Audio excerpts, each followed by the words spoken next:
Well, thank you for that introduction. I also wanted to thank DPS for giving the opportunity to be sharing my experiences of my previous life more than what I do today in Doha.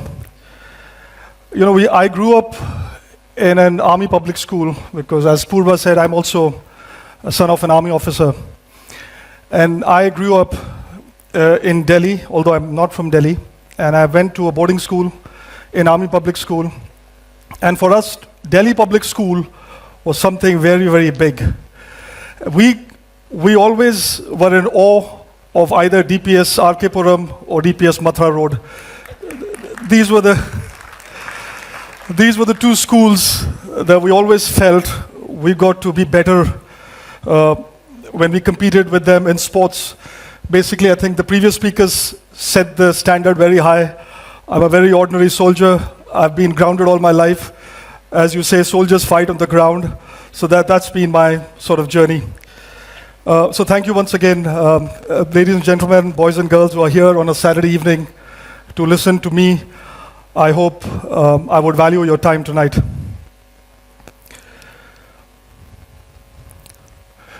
Now, these are two contrasting images, not images, these are pictures of mine, real pictures, nothing to do with AI. The one on the right dates back to, I think right after Operation Vijay, which was fought in the icy heights of Kargil and Dras. Now, I was young, I was excited, I had a little bit of responsibility on my shoulders, if you can make out the stars that we carry as army officers. And I looked young, I looked excited. Not on the left, this is what you do after corporate slavery of 20 years. This is what you become, right? But nonetheless, I'm very, very thankful of what I actually imbibed in my formative years in the army that helped me climb that ladder of what I do today. Everything that I've achieved, I mean, nothing spectacular, but whatever I've been able to do is basically because what I learned in the army. And I'll share some of those experiences with all of you here. So I got this theme from the kids who are organizing this TED Talk, and there's another gentleman in this room whom you can blame if I bore you to death. He's in the room as well. So I decided to coin the topic of my talk today is from barracks to the boardroom. I think it's self-explanatory. Barracks is something, I know you're a lot of young kids, maybe you've all lived, raised in Qatar, you've not been exposed to the armed forces. If you would have been in India, it would have been different. So that is something that I coined, from barracks to the boardroom. The journey still continues. I still do visit my course mates when I go back to India. I love to go back in time, I catch up with them, and that always gets me going.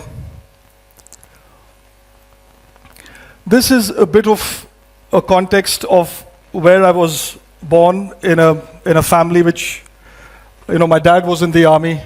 My dad is on the left here with me. He's wearing his medals, I'm wearing mine. He's got much more. He served for 38 years. He fought Thank you. And in the picture below, he's standing in the middle with very thick mustaches, which is the norm in the 70s for the army officers. He got his wings, he was an army aviator, and I'm very proud of him. Some of his documents that I'm displaying here are about 60 years old. This was his commission as a second lieutenant given by President V.V. Giri in 1967. Right, these are displayed at our ancestral home. And that plaque on the left is something that I'm very proud of because my dad is a war veteran. He fought the 1971 war, and that's what it is, mentioned there. Now cut to from 1971. By the way, funny enough, my parents, they got married on 9th of October 1971, which was, I think, 10, 15 days just before the mobilization happened. And my grandmother, who's no more, and my dad's mom, she refused to send my dad back to duty. But that's a story we'll tell another day. But my dad was back in the barracks and he was mobilized with like many of his colleagues. Now, I went to the OTA and it was very natural for me to find myself in the olive greens. Today, luckily I found a combat t-shirt. So I pulled it, I wanted to wear it tonight. And I think the organizing committee told me, sir, you got to be a little formal, so I'm wearing this jacket. I don't like it, but it's nonetheless, so, all right. Now, this is the gate from where you enter as young graduate, and you come out as an officer, and what you go through is about a little over a year worth of training, and that what it brings you, what it makes out of you is some of these things that have kept me going for all these years, right? The mental agility, it's called the leadership laboratory, because from a very young age, at 21, at 20, you're sort of groomed in a role that you will be leading in every situation that you will face once you step out of the gates of the OTA. It's called the Yodha gate. The Yodha, the word itself is very, very, motivating. And to say the least, what we say about is that you got to serve to lead. As an officer, your primary sort of DNA is to be in the front of the fighting echelons, right? So that's the kind of motivation, the training is what you get in the academy. And I mean, I had no clue that what an academy can sort of, make you do, and you realize that your own mental ability and your physical endurance is something phenomenal. Unless you get tested, you put yourself in that, you will never realize, but your minds can take a lot more than you can think. These are some of the pictures that I was able to ask some of my course mates to send me over WhatsApp. The ones that, most of them are during the days in my academy. On the left top, we were part of Noshera company. I apologize for one of my course mates. He's without his, t-shirt. Sorry for that. I couldn't, make him wear something. And this is the bond that you see was built 25 years ago, 26 years ago, that still exists. A lot of us have left the army because we were through short service. Some of us got the opportunity to leave. We took that risk. I don't know if you want to call it flipping the narrative, because my narrative from my dad was stay in the army and, excel, right? But some of us collectively decided to, try and do something else in life. I wanted to specially take your attention to something called Chetwood Credo or Chetwood Motto. It is something very interesting that is there in NDA, which is the National Defense Academy, in IMA, the Indian Military Academy, and OTA. What it says is that the safety, honor, and welfare of your country comes first, always and every time. The honor, welfare, and comfort of the men you command comes next. Your own ease, comfort, and safety comes last, always and every time. And this is something that the Indian Army has always sort of abided by, and I've lived by the Chetwood Credo, right? And believe me, these three lines are sort of a mantra to excel in the most adverse situations.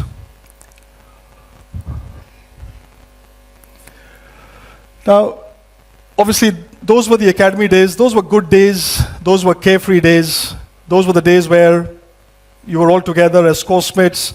You were all one. There was no distinction. But when you become officers, you're posted to your regiments, then you're representing yourself and the academy that you've come from. And these are the sort of foundations that you sort of built upon your career in the army, right? Integrity, mission first, leadership, right? I don't want to be theoretical, and these do sound, something that would apply in every walk of life, not just the army, but because I imbibe them from the days that I spent in the army, they've been etched much more deeper in how I work, how I think. So these are some of my course mates. the banner in the middle is from my regiment, which took part in Operation Vijay in '99, and that's a banner that commemorates whoever was there. My name was, second last because I got commissioned in September '98. Operation Vijay happened in May or June of '99, so I was less than a year old in the army. And what we believe is that with the brass that you wear on your shoulders comes the belief to lead and make it happen. Something that cannot be taught, I'm sorry I'm saying this in an educational institute, but it is what I learned, that when we sort of make this transition from the uniform to suit and tie, is what you come up with the leadership mindset, which they say that the default mindset for a veteran is to lead, right? And nothing else, right? And that gives us a very strong competitive advantage. I'm not claiming that I would crack everything that I put my hands on, but it's the mindset to lead and own outcomes is what defines us. Now here is, you see me here wearing a suit. We've got some army jawans in the background, and then just an image of what I just spoke about. That I was told that you're from an army background. It's better that you take permanent commission, you carry on what you're doing, you build your career, and do well in the uniform service. But I had not me, maybe Almighty had other plans for me, and I took some unrealistic gambles, right? Being in IT, being in sales, in Qatar, in UAE, over the years, have been purely sort of accidental. But when I say accidental, you need some of the people in your ecosystem or in your sphere of influence or in your network to trust you. They should have some sort of degree of belief in you. You're not bringing anything that would matter to them in terms of experience or relatability, but they should just judge you, not even judge you, they should just believe in you as a person, that if you were given that opportunity, you will not let yourself down, that company down, or that person who helped you get there down, right? So that is what I felt, that every opportunity that I got, step by step, I didn't look back. I build on it, right? And I have no regrets. Some of my course mates who carried on serving are now brigadiers. Some of them, very few of them are approved for major generals. So they're also very, very, very happy with the achievements. And so am I, right? It's just, each one to himself. As I said, these are the two sort of different worlds. The one on the top is what I spoke about, the barracks life, which is more structured. There is very clear, sort of hierarchy defined. Everything is based on standard operating procedure. You could sort of, deliver with much more surety of the outcome.